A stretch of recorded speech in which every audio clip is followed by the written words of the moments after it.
देख तेरा होने वाला ससुराल कितना बड़ा है। सुना है 2 कमरे हैं, ड्राइंग रूम अलग से। हाँ माँ, मुझे भी लग रहा है जैसे मेरा सपना पूरा हुआ। कहाँ इस कमरे में ही सारी दुनिया बसी है, किचन से लेकर बाथरूम तक। माँ, मैं तो रानी बनकर रहूंगी अब। माँ, सुना है उनके घर में बालकनी भी है। सोच दो, बालकनी में बैठकर चाय पीऊंगी, कितनी लग्जरियस फीलिंग आएगी ना। हाँ बेटा, तेरे बाप ने कितना कुछ लुटाया तेरे लिए। अरे वो सब तो ठीक है ना माँ, पर एक बात बता, गाड़ी नहीं है क्या उनके पास? मतलब बालकनी तो अच्छी है, पर आजकल बिना गाड़ी के कैसे चलता है? पिताजी जो चुपचाप बैठे सुन रहे थे एकदम से बोल पड़े। रिंकी बेटा, जो 2 कमरे तू देख रही है ना, उसके लिए तेरा बाप 30 साल से जोड़ता रहा। वो सारी जमा पूंजी आज दहेज में गई और तुझे गाड़ी चाहिए। पर पापा, आजकल सबके पास होती है। रिंकी, तेरे लिए इस उम्र में कर्जा लिया है मैंने, पर तू है कि बस मांगती जा। कभी सोचा है बाप की जेब में क्या बचा है?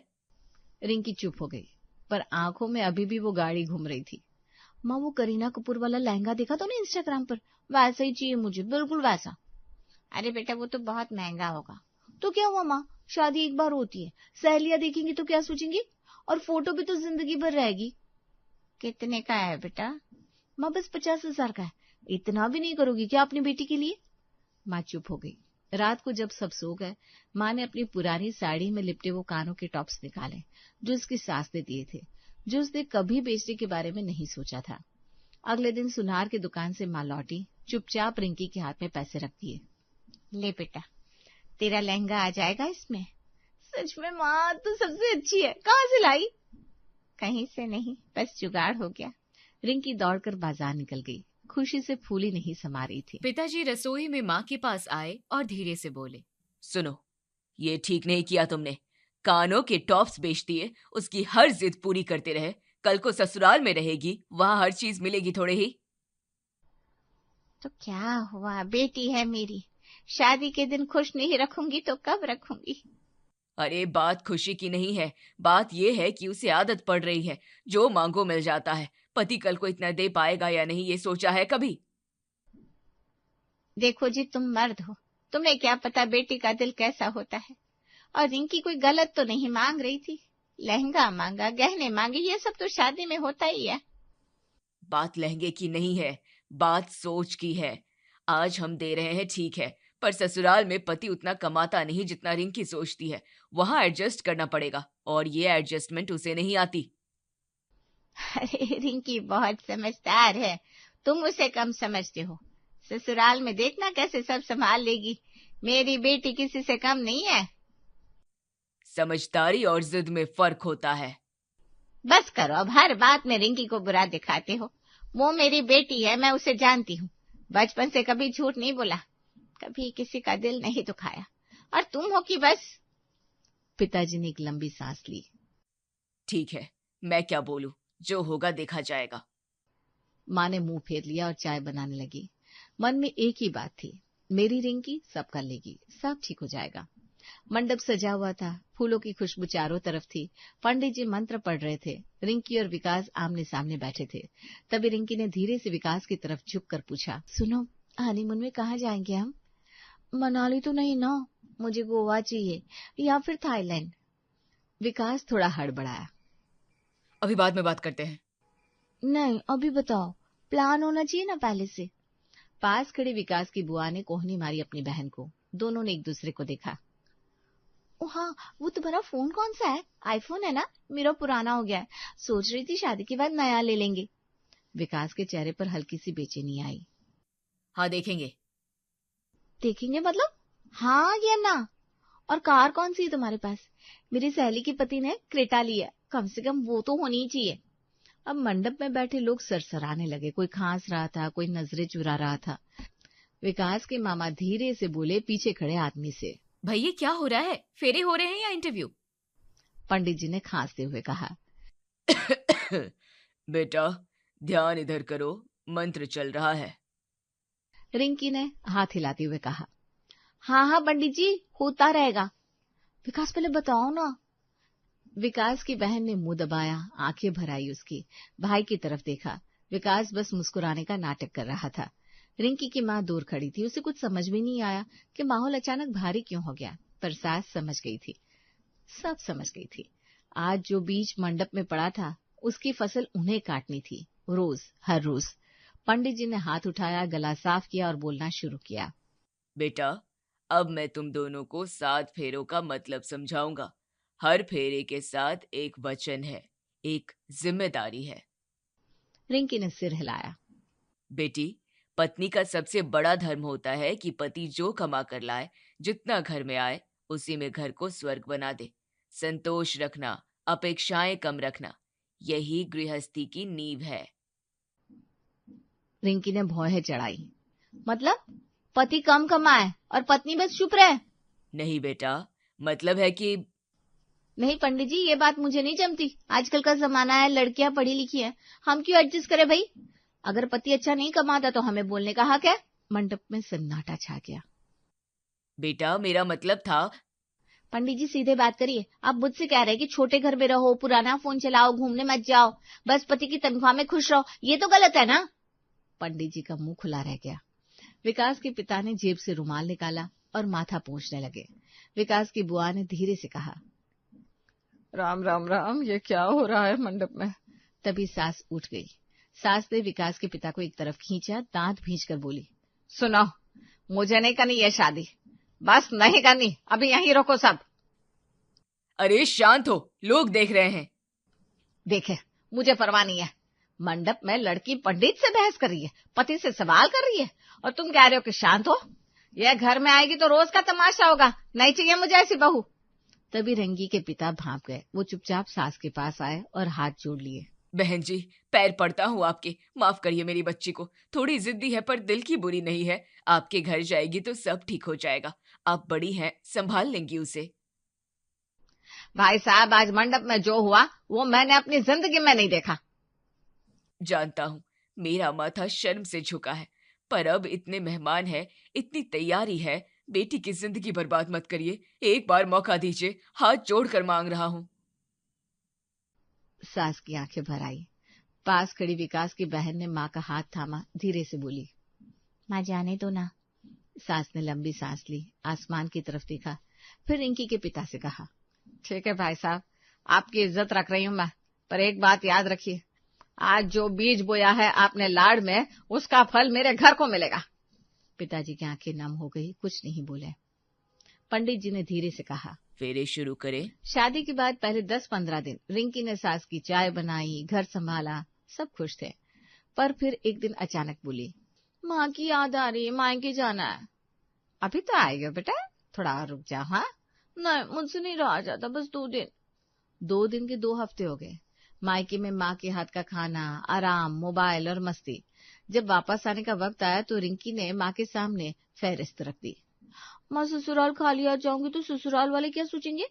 कुकर चाहिए नया, मिक्सर चाहिए और वो वाला बेडशीट का सेट, और हाँ माँ, एक साड़ी भी। अरे बेटा, अभी घर में। माँ प्लीज, इज्जत का सवाल है मेरा। माँ ने पड़ोसन से उधार लिए 5,000 और बाजार से सामान आ गया। रिंकी ससुराल लौटी, ढेर सारे थैले लेकर। सास से देखा तो माथे पर बल पड़ गए। शाम को प्यार से बिठाकर कहा, बेटा, ये सब क्यों मंगवाया मायके से? तुम्हारी माँ के पास इतने पैसे कहाँ है? तो क्या हुआ, उनकी बेटी हूं मैं, वो नहीं देंगी तो कौन देगा? अरे पर बेटा, उन पर बोझ नहीं डालना चाहिए। अरे आप क्यों परेशान हो रही है माँ जी, आपकी जेब से तो नहीं गया ना कुछ? सास का चेहरा पत्थर हो गया।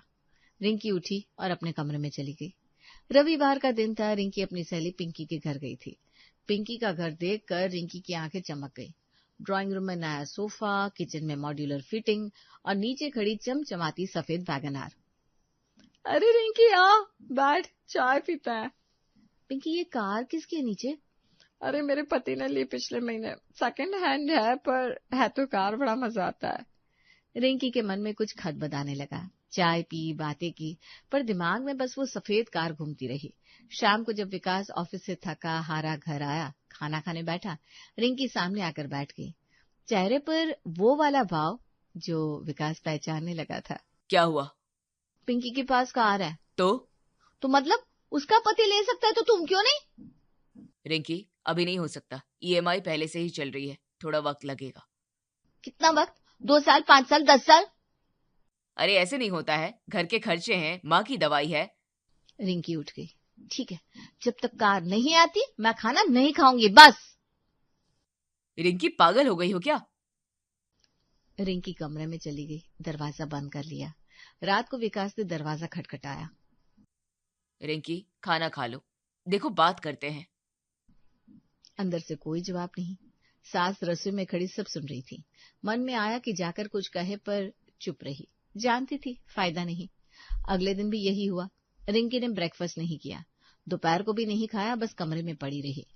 विकास ऑफिस में बैठकर काम नहीं कर पाया, बार बार फोन देखता रहा। दोपहर में एक बार फोन किया, रिंकी ने उठाया नहीं। शाम को विकास घर आया। रिंकी का चेहरा उतरा हुआ था, आंखें लाल थी। रिंकी प्लीज, ये क्या बच्चों वाली जिद है? कार चाहिए। विकास ने लंबी सांस ली। रात भर सोया नहीं। सुबह ऑफिस गया, एचआर के पास बैठा, फॉर्म भरा, 2 लाख के लोन के लिए अप्लाई किया। 3 दिन बाद विकास एक सेकेंड हैंड स्विफ्ट लेकर घर के नीचे आया, हॉर्न बजाया। रिंकी ने खिड़की से झांका, नीचे लाल गाड़ी दिखी और दौड़ती हुई नीचे आई। सच में ले आए? सच में? हाँ। रिंकी खुशी से उछल पड़ी, विकास के गले लग गई। विकास मुस्कुराया, पर मुस्कुराहट के पीछे वो जानता था ऑफिस का लोन, अगले 3 साल की किस्तें और माँ की दवाई इस महीने आधी लेनी पड़ेगी। दिवाली पर विकास के चाचा परिवार समेत आए, कोई 10-12 लोग। घर में पैर रखने की जगह नहीं थी। रिंकी का माथा ठनक गया। रात को जब सब सो गए, रिंकी विकास के पास आई।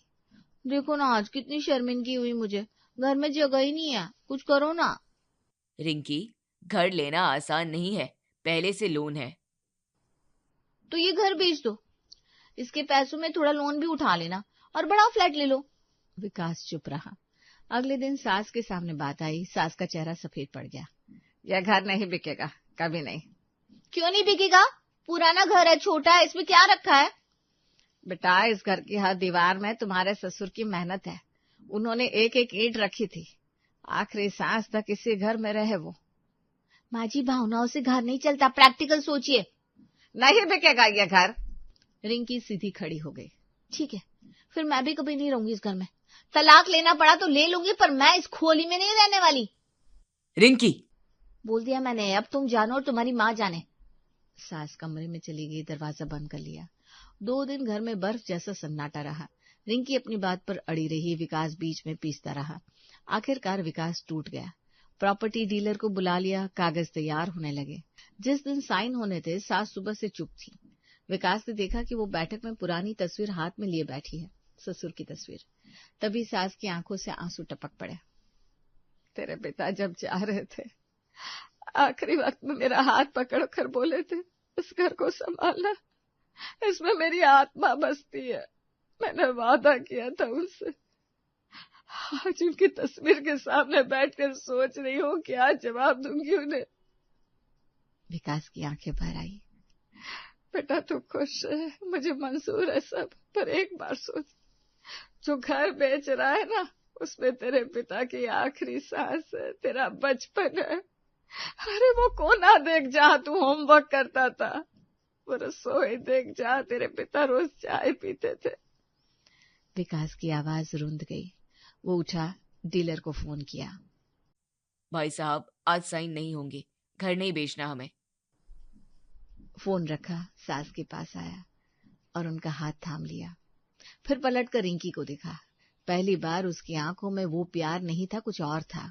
रिंकी, बहुत सह लिया, कार के लिए लोन लिया, माँ की दवाई काटी, पर ये घर नहीं बेचूंगा। और तुम्हें जो तलाक लेना है ले लो, मैं नहीं रोकूंगा।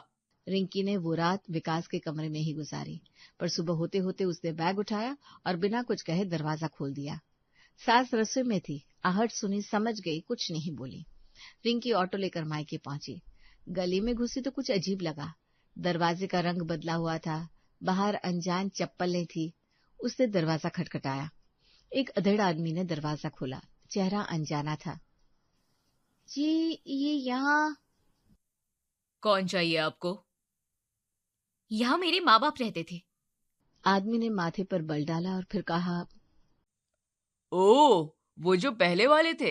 हाँ, उन्होंने 3 महीने पहले ये मकान बेचा था मुझे। बेचारे, पता नहीं मजबूरी क्या थी, बस इतना सुना था कि बेटी की शादी में सब लुट गया, कर्जा चढ़ गया, घर बेचकर कहीं किराए पर चले गए। सुना है किसी रिश्तेदार के यहाँ है, पता नहीं कहाँ।